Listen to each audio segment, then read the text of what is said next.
సిక్కోల హృదయ స్పందనకి స్వాగతం. నేను మీ సంతోష్. ముందుగా ఈనాటి వార్తల్లోని వివరాలు ఇలా ఉన్నాయి. ప్రధాని విశాఖ పర్యటన నేపథ్యంలో అధికార యంత్రాంగం చేస్తున్న ఏర్పాట్లను ఆదివారం రాష్ట్ర మంత్రి నారా లోకేష్ బాబు, మంత్రి అచ్చెన్న, హోంమంత్రి అనిత, కేంద్ర మంత్రి రామ్మోహన్ నాయుడుతో కలిసి పరిశీలించారు. ఈ సందర్భంగా నారా లోకేష్ మాట్లాడుతూ నక్కపల్లిలో పలు అభివృద్ధి కార్యక్రమాలకు శంకుస్థాపనలు చేయనున్న నేపథ్యంలో ప్రధాని విశాఖలో పర్యటించనున్నారని, పర్యటనలో ఎలాంటి లోటుపాట్లు లేకుండా అధికారులు చర్యలు చేపట్టాలని, ఎక్కడా నిర్లక్ష్యం లేకుండా అధికారులు అప్రమత్తంగా ఉండాలన్నారు.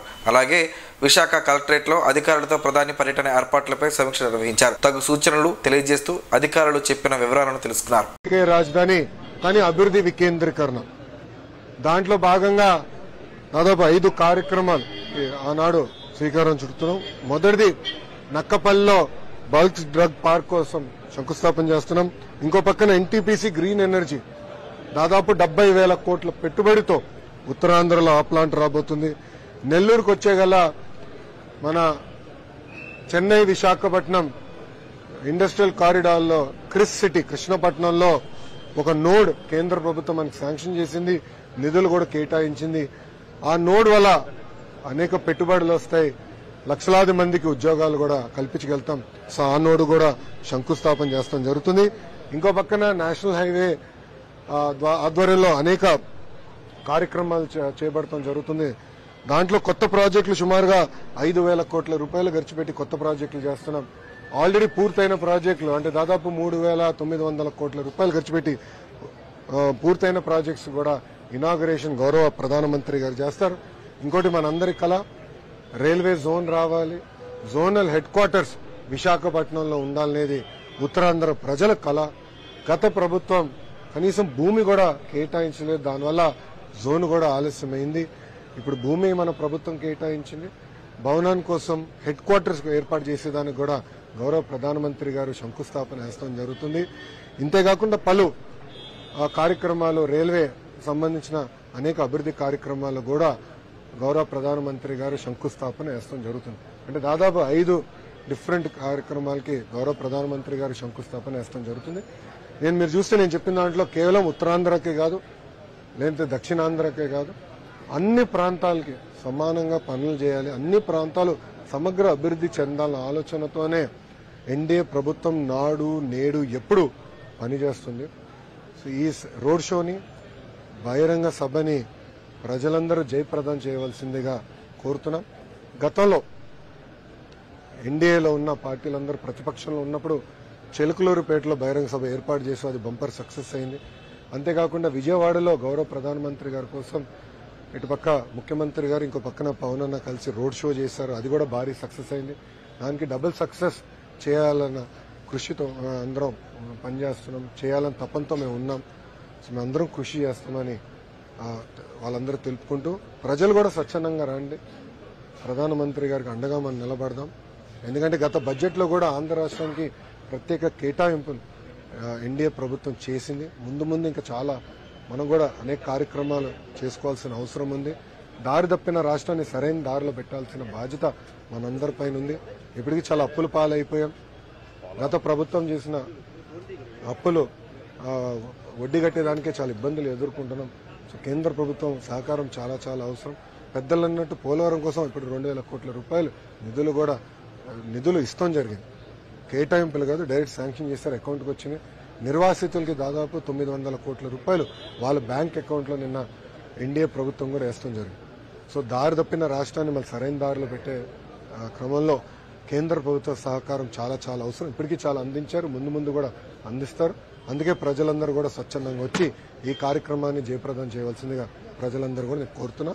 ఇప్పుడు మీడియా మిత్రులుగా ఉన్న ప్రశ్న ఉంటే దానికి సమాధానం చెప్పిన సిక్కోల్ డ్వాక్రా బజార్ ను ఈ నెల 6వ తేదీన స్థానిక ఎన్టీఆర్ మున్సిపల్ హై స్కూల్ మైదానంలో ఏర్పాటు చేస్తున్నట్లు జిల్లా కలెక్టర్ ఒక ప్రకటనలో తెలిపారు. ఈ మేరకు ఆయన ఒక ప్రకటన విడుదల చేశారు. డ్వాక్రా బజార్ ను జనవరి 5వ తేదీన ప్రారంభించాల్సి ఉండగా కొన్ని అనివార్య కారణాల వల్ల ఈ కార్యక్రమాన్ని మరుసటి రోజుకు అంటే సోమవారానికి వాయిదా వేసినట్లు పేర్కొన్నారు. మరింత మెరుగైన ఏర్పాట్లతో కార్యక్రమాన్ని నిర్వహించాలని, స్వయం సహాయక సంఘాల మహిళల చేతి వస్తువులను ప్రోత్సహించడానికి అందరి సహకారం అవసరమని తెలిపారు.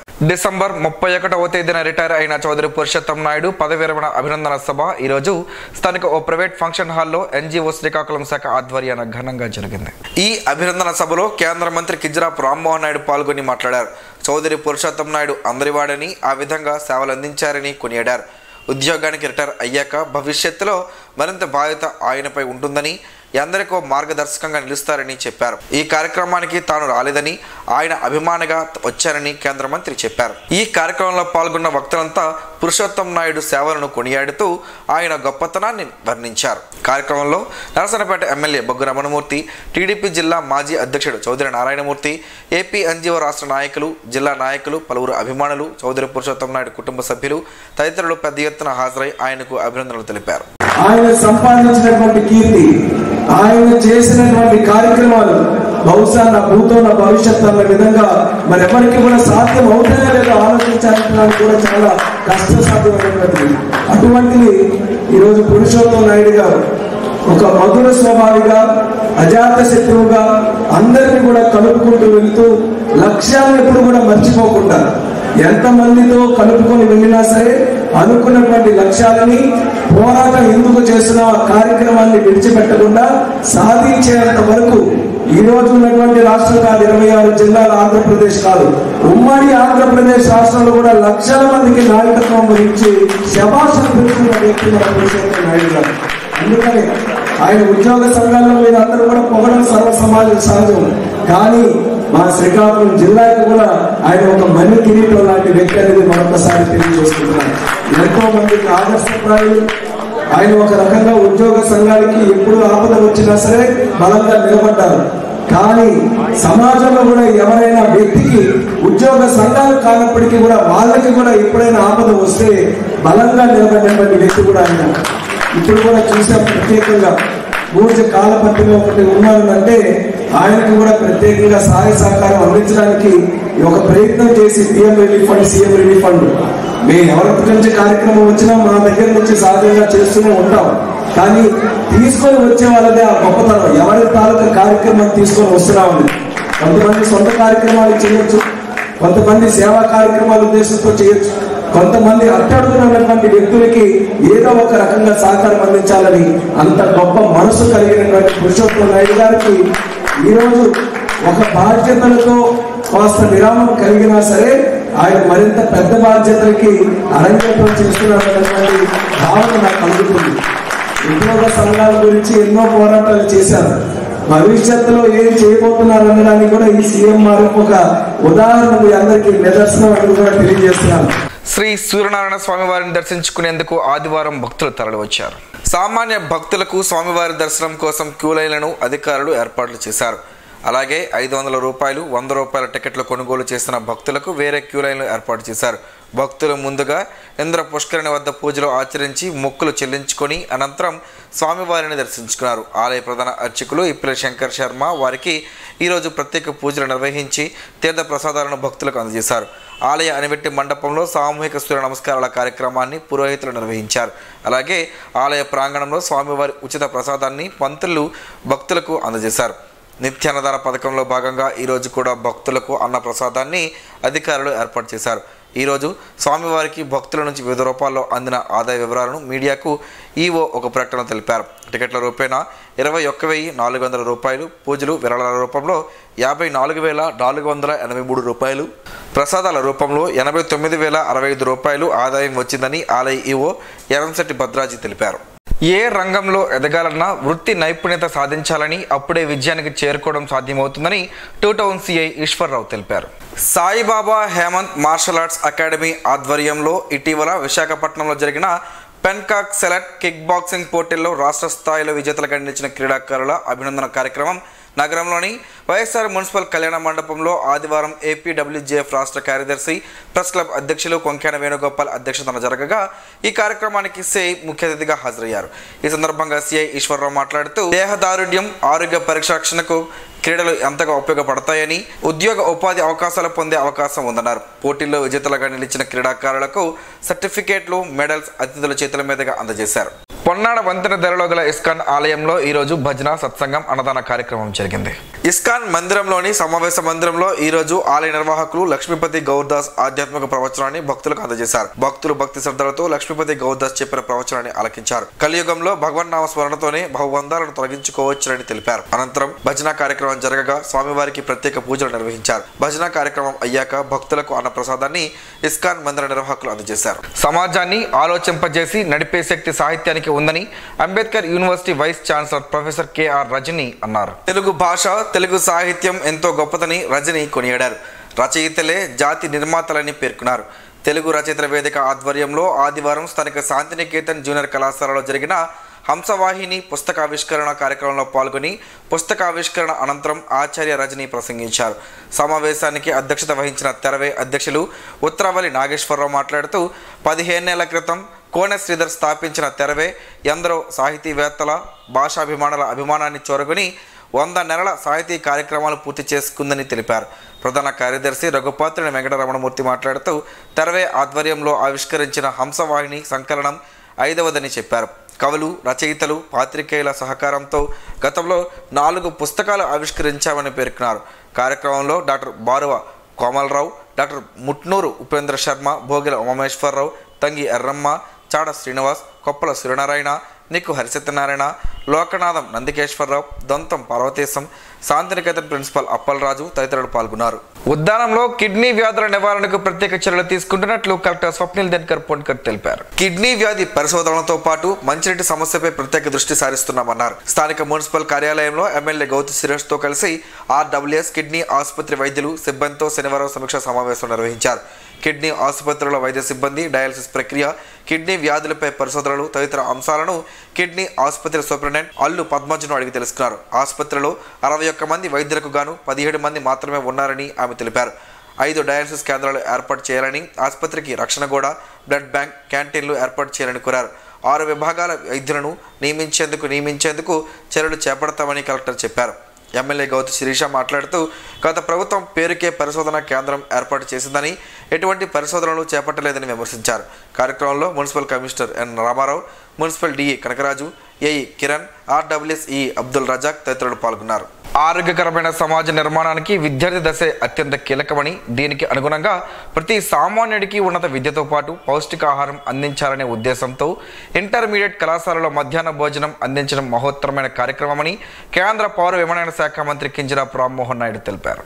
సోంపేట మండలం బారువ ప్రభుత్వ కళాశాలలో ప్రభుత్వ విప్ ఎమ్మెల్యే బెందలం అశోక్తో కలిసి శనివారం మధ్యాహ్న భోజన పథకాన్ని ప్రారంభించారు. ఈ సందర్భంగా ఎమ్మెల్యేతో పాటు collector Swapnil Dinakar Ponkar, joint collector Farman Ahmad ఖాన్లతో కలిసి నేలపైన కూర్చుని విద్యార్థినులతో మధ్యాహ్న భోజనాన్ని కేంద్ర మంత్రి చేశారు. అనంతరం తమ ప్లేట్ను సైతం స్వయంగా శుభ్రం చేయడం అందరినీ ఆశ్చర్యానికి గురిచేసింది. ఈ సందర్భంగా ఆయన మాట్లాడుతూ బారువ అంటే ముందుగా గుర్తొచ్చేది స్వాతంత్ర సమరయోధులు సర్దార్ గౌతు లచ్చన్న, జస్టిస్ పున్నయ్య అని గుర్తు చేశారు. వారి స్ఫూర్తి ప్రతి ఒక్కరికి అవసరమని స్పష్టం చేశారు. మహనీయుల స్ఫూర్తితోనే ప్రభుత్వ పథకాలకు అబ్దుల్ కలాం, సర్వేపల్లి రాధాకృష్ణన్, డొక్కా సీతమ్మ పేర్లు పెట్టినట్టు వివరించారు. విద్యా వ్యవస్థ బలోపేతానికి రాష్ట్ర ప్రభుత్వం ఎంతో కృషి చేస్తోందని, ఈ అవకాశాన్ని ప్రతి విద్యార్థి సద్వినియోగం చేసుకోవాలని సూచించారు. కార్యక్రమంలో Vamsadhara project committee chairman అరవల Ravindra, Telugu యువత జిల్లా అధ్యక్షుడు దాసనాయుడు, కళాశాల సిబ్బంది, విద్యార్థులు పాల్గొన్నారు. మెరుగైన వైద్యం అందించడమే కూటమి ప్రభుత్వ లక్ష్యమని నరసన్నపేట శాసనసభ్యులు బగ్గు రమణమూర్తి అన్నారు. జలుమూరు మండలం వెంకటాపురం గ్రామానికి చెందిన పురుబోయిన శ్రీను బిల్డింగ్ మీద నుంచి పడిపోయి వెన్నుముక్క దెబ్బ తగలడంతో ఆపరేషన్ కోసం సీఎం సహాయ నిధి కింద 70,700 రూపాయలు అందగా ఆ సొమ్మును లబ్ధిదారుని కుటుంబానికి ఎమ్మెల్యే అందజేశారు. అలాగే పోలాక మండలం వనవిష్ణుపురం గ్రామంలో ఇటీవల జరిగిన కొట్లాటలో మృతి చెందిన పాలన వీరాస్వామి కుటుంబానికి తెలుగుదేశం పార్టీ తరపున 2 లక్షల రూపాయల ఆర్థిక సహాయాన్ని శాసనసభ్యులు బొగ్గు రమణమూర్తి కత్తిరివానిపేట క్యాంపు కార్యాలయంలో తెలుగుదేశం పార్టీ నాయకులతో కలిసి అందజేశారు. ఈ సందర్భంగా శాసనసభ్యులు మాట్లాడుతూ ముఖ్యమంత్రి సహాయ నిధి ద్వారా ఎందరో పేదలకు మెరుగైన వైద్య సదుపాయాలు అందుతున్నాయన్నారు. ఈ కార్యక్రమంలో జలుమూరు పోలాకి మండల పార్టీ నాయకులు, కార్యకర్తలు తదితరులు పాల్గొన్నారు. పార్టీ కార్యకర్తలకు, నాయకులకు పార్టీ అండగా ఉంటుందని మాజీ స్పీకర్ తమ్మినేని సీతారాం తెలిపారు.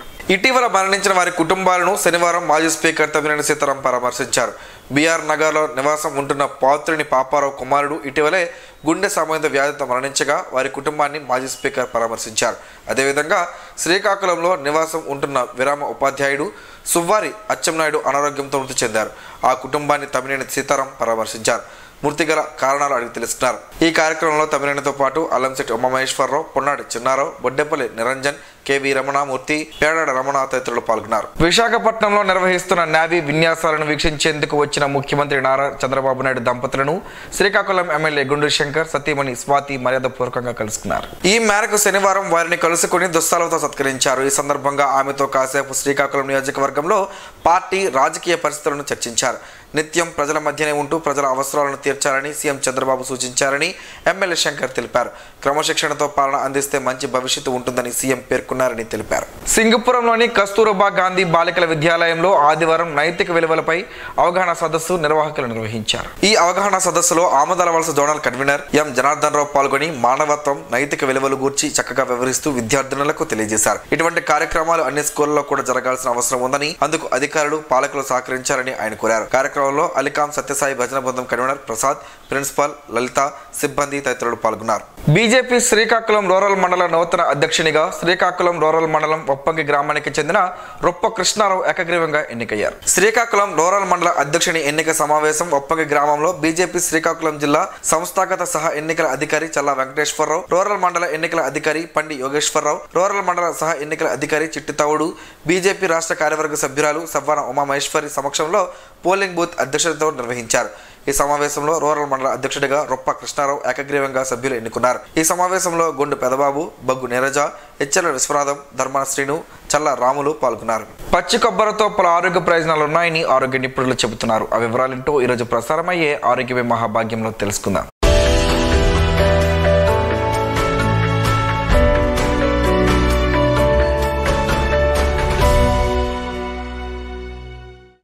కొబ్బరి బొండాలు ఆరోగ్యానికి ఎంతో మేలు చేస్తాయి. కొబ్బరి బొండం నీటిలో ఎన్నో పోషకాలు ఉంటాయి. అయితే నీటిని తాగిన తర్వాత అందులో ఉండే లేత కొబ్బరిని కొందరు తింటారు. అలాగే టెంకాయలు కొట్టినప్పుడు వచ్చే కొబ్బరిని కూడా చాలా మంది ఇష్టంగా తింటారు. కాకపోతే ఆ కొబ్బరి ముదిరిపోయి ఉంటుంది. కానీ పచ్చి కొబ్బరిని తినడం వల్ల ఆరోగ్యకరమైన ప్రయోజనాలు కలుగుతాయి. కొబ్బరి నూనెలాగే పచ్చి కొబ్బరి కూడా మనకు మేలు చేస్తుంది. పచ్చి కొబ్బరిని తినడం వల్ల ఎలాంటి ప్రయోజనాలు కలుగుతాయో ఇప్పుడు తెలుసుకుందాం. మలబద్ధకం సమస్య ఫైబర్ తక్కువగా ఉండే ఆహారాలను తక్కువగా తినడం వల్ల వస్తుంది. అయితే ఈ పచ్చి కొబ్బరిని తినడం వల్ల మలబద్ధకం సమస్య నుంచి బయటపడవచ్చు. దానికి కారణం ఏంటంటే 61% మేర ఫైబర్ అనేది దీనిలో ఉంటుంది. ఇతర పండ్లు, కూరగాయలతో పోలిస్తే దీనిలో చాలా ఎక్కువ.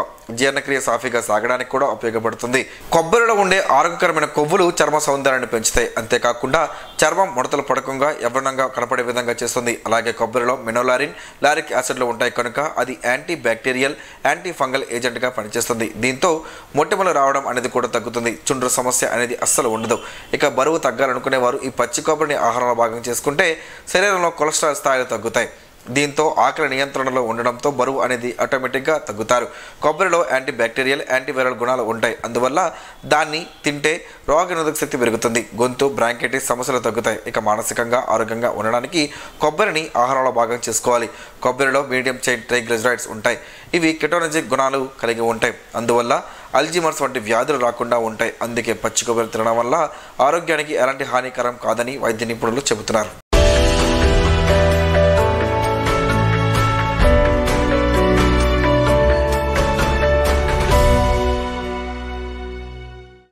ఈ రోజు వార్తల్లో ఒక మంచి మాటను విందాం, ఆచరిద్దాం. సమాజ శ్రేయస్సును కాంక్షించే మహనీయుల మాటల్లోంచి ఈరోజు జీవనం గమనం గమ్యం.